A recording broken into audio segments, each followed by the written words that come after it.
Раз, два, три. Хлопок. Сразу руки наверх. Три. Раз, два, три, четыре, пять, шесть, семь, восемь. Этот чемпионат уже много лет проходит, и впервые в этом чемпионате примет участие ансамбль с крымско-татарским танцем. Для нас, конечно же, в первую очередь гордость, то, что именно мы представляем крымско-татарский народ, крымско-татарскую культуру на таком масштабном чемпионате. Будут коллективы со всей страны, и для нас очень важно, что многие коллективы, многие дети впервые увидят, что такое крымско-татарский танец. И, конечно же, хочется показать именно настоящий, красивый, мощный крымско-татарский мужской танец.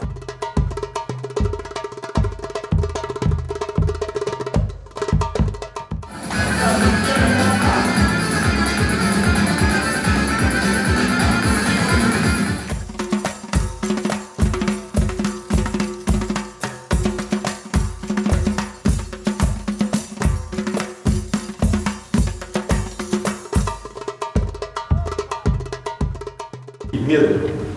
Раз. Разворачиваемся ровно, рука назад. Два. Раз, два, три.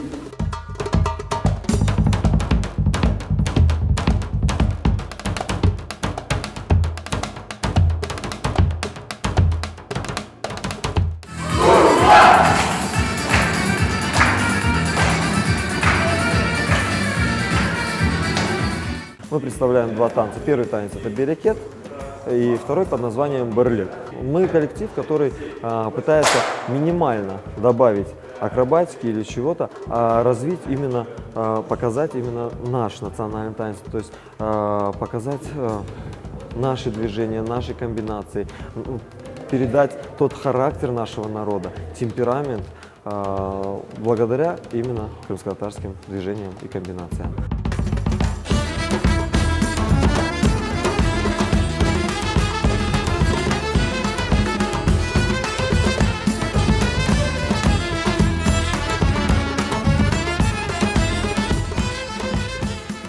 Мы ко многим фестивалям готовимся, но к этому еще сильнее. У нас тренировки проходят очень часто, по 3-4 часа. Это очень тяжело, но мы знаем, что мы должны выиграть этот чемпионат. Когда многочасовые тренировки, сложно, ты устаешь каждый день, болят ноги сильно. Ты приезжаешь домой, хочется спать. Утром рано надо вставать то в школу, то опять на тренировки. Но мне нравится это делать.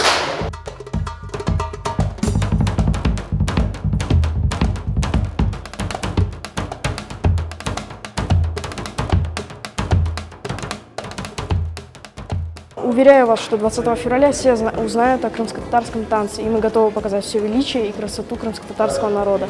Также мы очень хотим подвести нашего преподавателя, который вложил в нас очень много усилий и большую поддержку вклал, чтобы мы победили. Танец, который мы готовим, во-первых, это мужской танец, то есть он максимально мощный, то есть все движения там выполняются жесткие и максимально передает характер крымско-татарский.